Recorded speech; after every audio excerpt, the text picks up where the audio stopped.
Hey everyone, welcome to Adventures in Everyday Cooking, where every day is an adventure in your kitchen.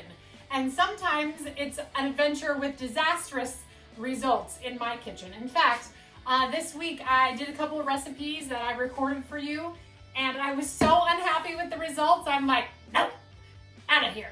So sometimes the adventure is a flop. And sometimes, it's wonderful, but maybe not exactly perfect. So I'm going to do something new, and I'm going to show you something that I have better judgment now after making it. But I just wanted to preface this by saying these little quiches are so delicious. The crust is flaky and good. The quiche itself is good, but the little pans with the removable bottoms, not meant for eggs. Just don't do it. Or maybe they're just not meant for eggs and gluten-free crusts, because as you see, we had a little bit of a, well, you'll see. But I'm happy to report that the second half of the crust that I did reserve back, I went ahead and rolled out, and it is in the oven right now. And so I will show you that at the end to prove that it is in fact a beautiful, wonderful, awesome recipe. Just don't make it in the little bitty quiches like you're gonna see me do. And I would love to show you them right now, but they're all eaten. My family ate and then they went to the store. So if that's any proof as to how they tasted, and I do have a kid who does not like eggs, and he ate it and said it was good. So anyway, without further ado, here we go. Let's go make a mess. Hey everyone, welcome to Adventures in Everyday Cooking, where every day should be and can be an adventure in your kitchen. Today's adventure is quiche, and we are going to make it gluten-free. Unfortunately, this is not going to be dairy-free, so you dairy-free people, sorry. You could probably tailor the recipe to something dairy-free, but for today, we are doing just gluten-free. So today I found myself looking for dinner ideas because I really didn't plan anything for the days between Christmas and New Year's, mostly because I knew I would be just tapped out of everything. So I went looking in my refrigerator, and I have lots of eggs, I have lots of veggies, and that means we're making quiche. So without further ado, let's get started. Okay, so first thing we're gonna do is we're gonna put 1.5 cups of gluten-free flour, and I'm using Bob's Red Mill 1-to-1, into our food processor.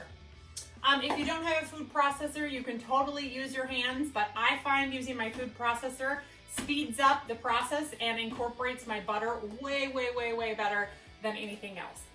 Next, we're gonna put in some baking powder, and we're gonna use 1/4 teaspoon of baking powder.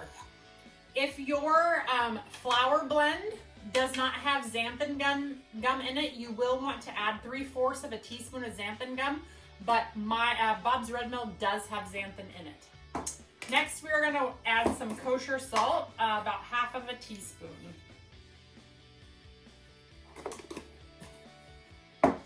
And we're just going to give that a pulse to mix it up a little. That's it. Just mix it up a little bit.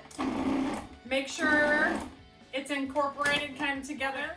Next, we're going to add cold butter, and it's going to be chopped into pieces so it's easy to incorporate. So into our food processor, our cold butter will go. And we're just going to give this a quick pulse until we start to see the butter into little craggy bits. I'll show you what it should look like. So it should look very similar to this right here, which is not a dough, obviously, but this is what it should look like. All right, once it's to that consistency, we're gonna add our sour cream, and we're gonna want 1 cup of sour cream, and we're gonna put it right into the blender. I mean, food processor. Did I call it a blender earlier? We're gonna put it right into the food processor, and we're gonna shut this, and again, we're just gonna pulse a couple times.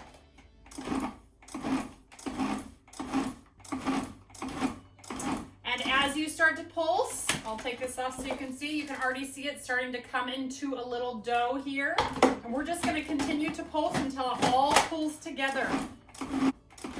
All right. So see this? This is what we want right there. When it gets to that point, now we're ready for the next step. All right, our next step is to turn the dough out on a clean counter. And don't cut yourself on the blade because you do use the sharp blade here. So I'm just gonna put my dough out onto this counter. And if your dough is too wet, use a little extra flour. If your dough is too dry, then use some ice water to get it into a perfect little consistency. And it looks like mine might be a little too wet, but we'll see as soon as I start to push it together. Oh, I don't know. This feels great. This feels super nice. I don't think I'm gonna need anything. Oh, that was just pure sour cream. Okay, so when you see your dough, see this consistency of this dough? This is perfect. And now we're going to wrap it in saran wrap and leave it in the refrigerator for 30 minutes. So I'm just gonna cover it really tightly so that no air gets in, and we're gonna leave it 30 minutes and then we'll be back. All right, time is up. Now let's check on our dough. So you're gonna want a couple pieces of parchment paper and another little bit of flour because this is a sticky dough and we definitely don't want it sticking to our counter or anything else. And parchment paper, if you don't use parchment paper yet and you're a gluten-free anything, invest in it because you will see that you need it for everything because everything is a little stickier because gluten just is not as sticky maybe. I don't know the exact reasoning, but I do know that you can't live without it, so get it.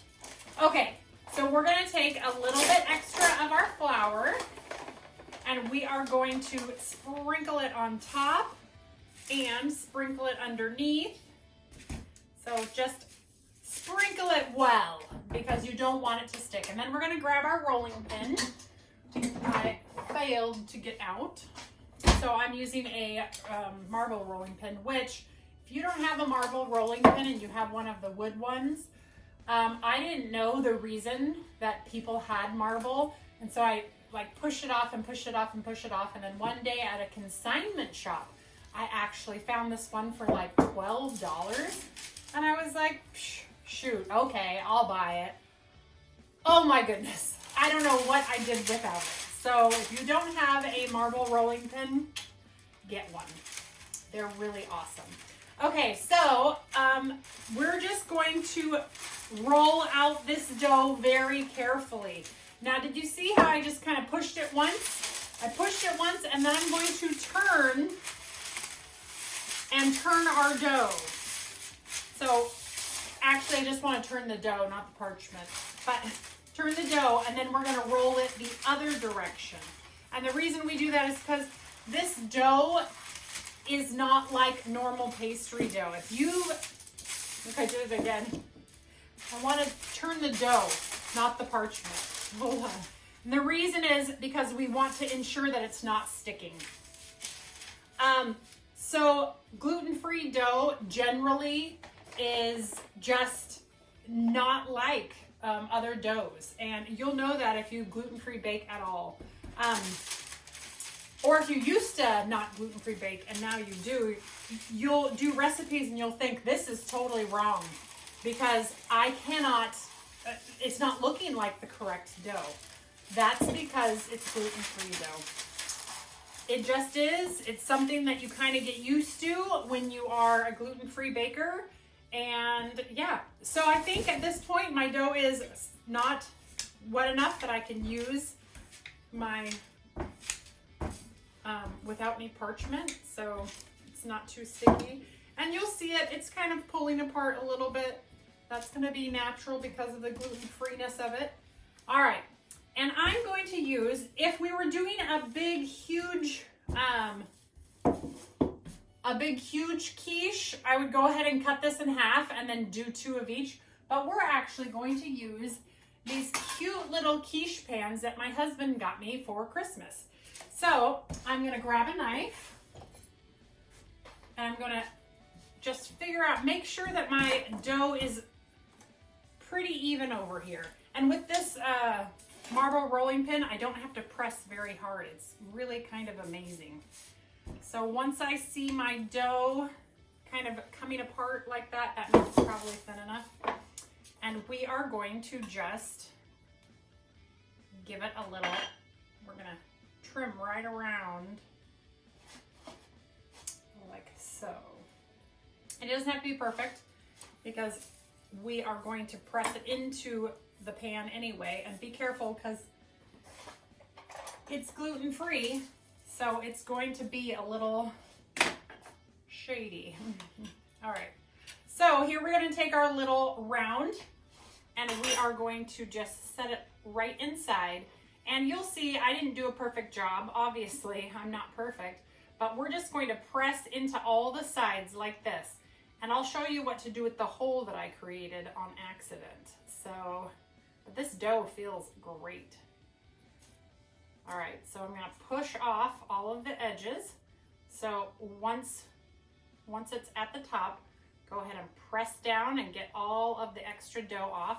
And then any of those holes that I made right there, see that little hole? I'm gonna go ahead and press my dough right in there, just like that. All right, and this is ready to go back into the refrigerator for 30 minutes. So cover all your holes well with any of the leftover pastry, and then into the refrigerator for 30 more minutes. So we'll get that into the refrigerator in just a second, but in the meantime, I'm gonna go ahead and fill the rest of these and get them into the refrigerator. Quiche is literally the best Christmas leftover food.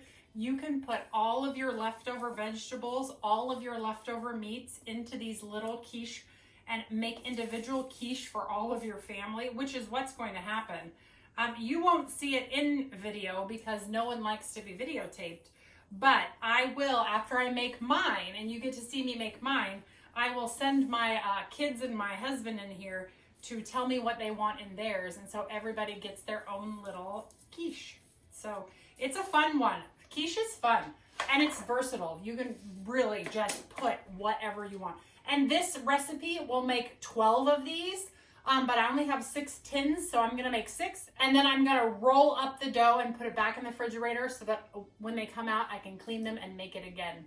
But I only got 6, and so that's what we're going with. So I'm gonna cut away for right now. While these go into the refrigerator for 30 minutes, I'm gonna go ahead and get these doughs back into the refrigerator, and then I'll see you back here whenever we mix everything up and put it in the oven. All right, it's been 30 minutes, and now we have well-chilled crusts here. We are going to take a fork, and we are going to make holes in the bottom of the crusts like so, because we don't want the crust to bubble in the oven.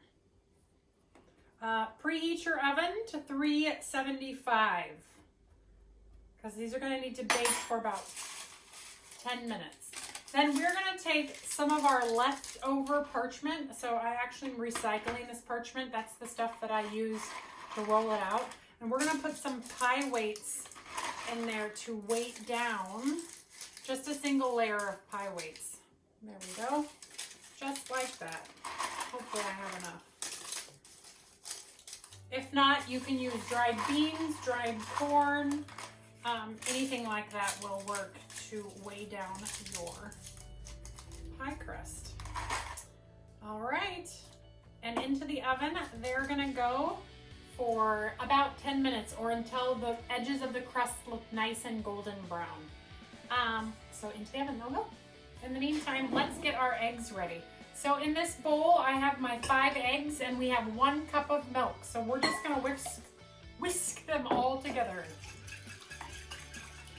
And I might have mentioned this earlier, but I can't remember if I did. But all of your ingredients in the quiche need to be pre-cooked because that cooking process will actually eliminate all of the extra water content that are in vegetables. So if any of your vegetables have any water in them, be sure to drain them well. I have some salsa here that is very, very runny, but I also have a slotted spoon that I'm going to try to use so that my husband's quiche isn't quite as runny as it would be if I did not drain it. But some of the vegetables that I've decided to use are leftover grilled asparagus that I've cut into little bite-sized pieces, green onions and green peppers that I sauteed in my skillet, some leftover bacon and sausage, some ham, some green chili, and some cheese. Yum. The other thing we're going to want to do is salt and pepper to taste. I'll just salt it about as much as I would if I was making 5 eggs worth of something. Most of my vegetables are already salted, so just be light on the salt. You can always add salt later. You can't really take it away. Oh, that's the poor side. That would have been epic. All right, that looks good. And then once they come out, I'll come back and show you how to put it all together. All right, we're gonna go ahead and take these out of the oven. They actually took about 17 minutes to cook, not 10. All right, so go ahead and lift your pie weights out, and we will save those for later. And as you can see, I'll give you another. They could have gotten a little bit more color on them, but they look like they are done. Well, you know what? I don't think so.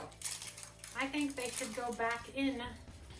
At least 1 or 2 of them need to go back in. This one looks done, and that one looks done, but the others do not. So what I'm going to do is I'll remove this one for now, and I'm gonna put these back in for another 5 minutes or so. We'll see. All right, see you in a few. Those look tremendously better. Tremendously.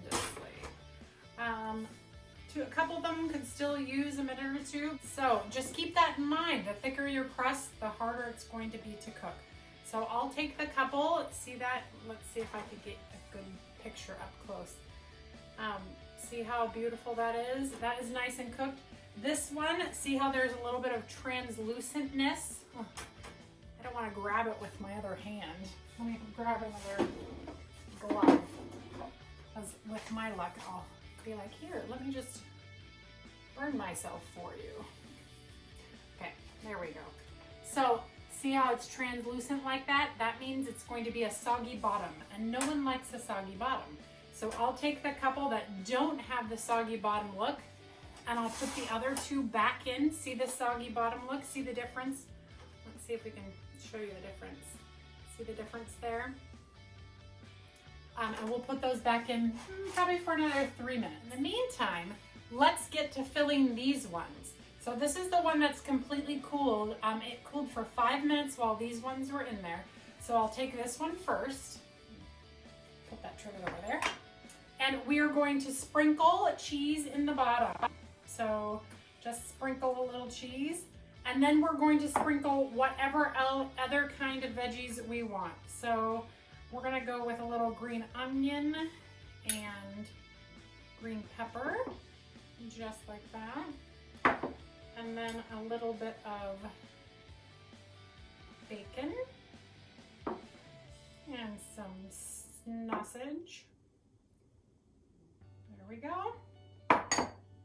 And a little bit of green chilies. And since this is my husband's, I will give him a little of this very hot salsa. So I'm just gonna strain what I can out, and I will dab it right in there. Perfect. Oh, mess maker.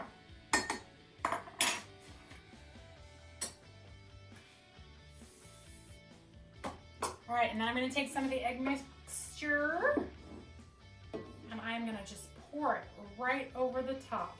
I'm gonna pour it right to the edge of the crust. Whoa. Told you. Mess maker. And that one is ready to go back in the oven. And I'm just gonna make sure, yep, looks great to me. And now we'll start on the next one. Oh, not bad. They cool pretty quick. So again, in some cheese, and this one's gonna be for my my youngest, and he just wants bacon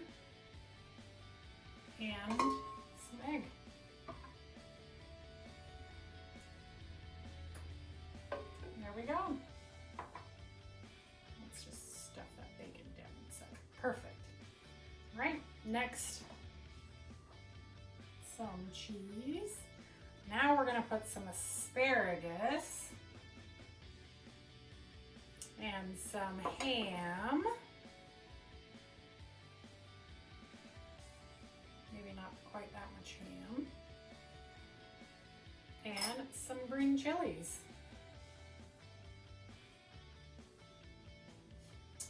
Fill that with our egg mixture. And basically we're gonna keep doing this until all of them are filled up. All right, let's move this off to the side. These are so cute. Oh yeah, so much better. Look, so much better. I accept. Those ones are done. All right, so we'll take that off, and I'm gonna remember that this is hot for right now. Set it back over here, and then we'll continue to fill these other ones. Now, when we were waiting for things to cool, I actually went ahead and rolled out a large pie quiche. So I'm gonna go ahead and get that in the oven so that it is ready to go. Oops, look what I did. I overfilled that one, and now we have a leak. That's why you bake it on a tray. Actually, they all seem to be doing that.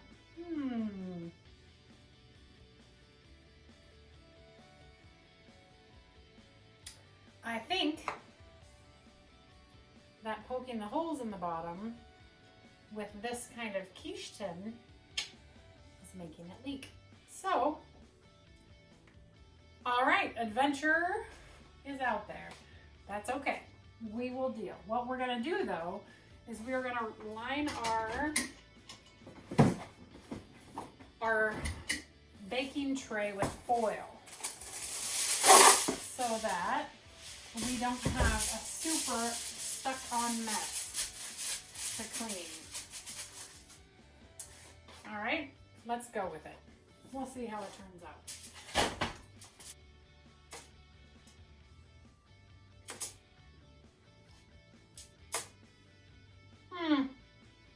See all that mess? That's a lot of egg that's left over there. What am I gonna do? Well, we're just gonna go with it. We're gonna continue the adventure. Onward, onward. But first, let me wipe. Okay, let's get these other two filled up very quickly and get them into the oven. I've dropped the temperature of the oven to 350, and we will just do this real quick so that these can get right in and be cooking. Maybe there'll be a fail, maybe not. We shall see. If they are, then so be it. That's why I do this, so that you don't have to mess up. No, just kidding. Actually, it happens all the time. When you try a recipe and you're like, oh, this should work great because I have these cute little molds, and apparently they're not made for egg. Like mini tartlets, they should be. I mean, they should be. Oh well. Oh well. All right, let's get that over here. Get that one in there, and then into the oven they're gonna go for 35 minutes. So we'll see you back here in about 35 minutes to see the results. Ooh, that's hot. We'll see you back here in about 35 minutes. All right, they are done. And not bad, not bad. I definitely wouldn't use these again because, as you can see, they did make a bit of a mess. But boy, are they beautiful. Let's just show you right here. And they are beautiful. Okay, so now it's time to unleash them. So you're gonna want something smaller than the round on the bottom, and you're gonna set the tart right in the middle, and we're just gonna dink this cute little tart and slide it on off. And wow, look at that. Look how beautiful. That crust looks super crispy too. And for those of you that have been gluten-free for a while, know that getting a crispy crust is really hard to do. So let's see if we can get close and hear the crunch. Ooh. Crunchy, crunchy. Let's see here. We'll take a bite and test this out. Oops.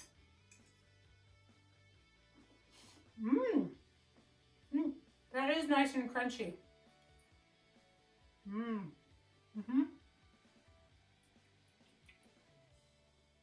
Let me see if I can get up close so you can hear.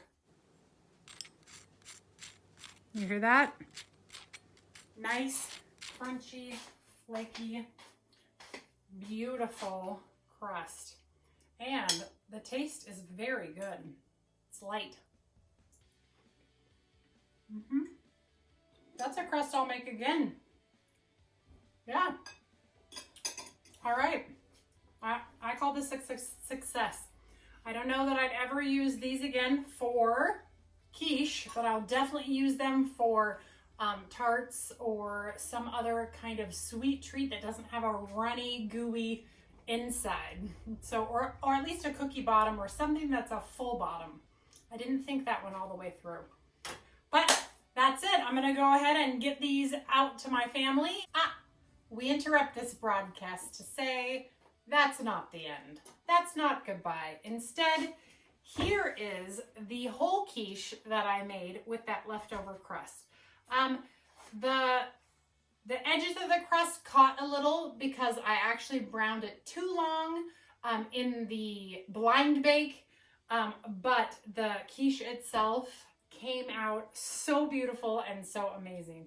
So I thought I would cut a piece for you and show you the inside. Right, you ready for this? You ready? You ready? There we go. Yes. The beautiful quiche, beautiful textures, lots of good bits inside. Like I mentioned, the crust caught a little, and that just means it got a little too brown. But I'm pretty sure that even brown, it's gonna taste amazing because I really enjoy this recipe. Oh yeah. That tastes really good. I'd eat that like a cookie. It's not too bad. I mean, obviously it's the wrong color, but I think it's really good.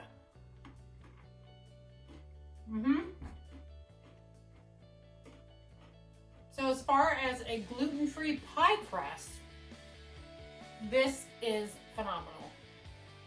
The flakiness of it, there still is those laminate layers of buttery kind of deliciousness.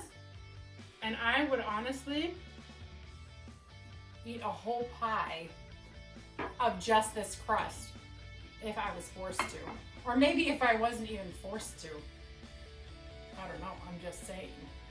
It tastes delicious. So let me grab a fork. And we will taste some of this goodness. Oh yeah. No soggy bottom. Here, let me show you.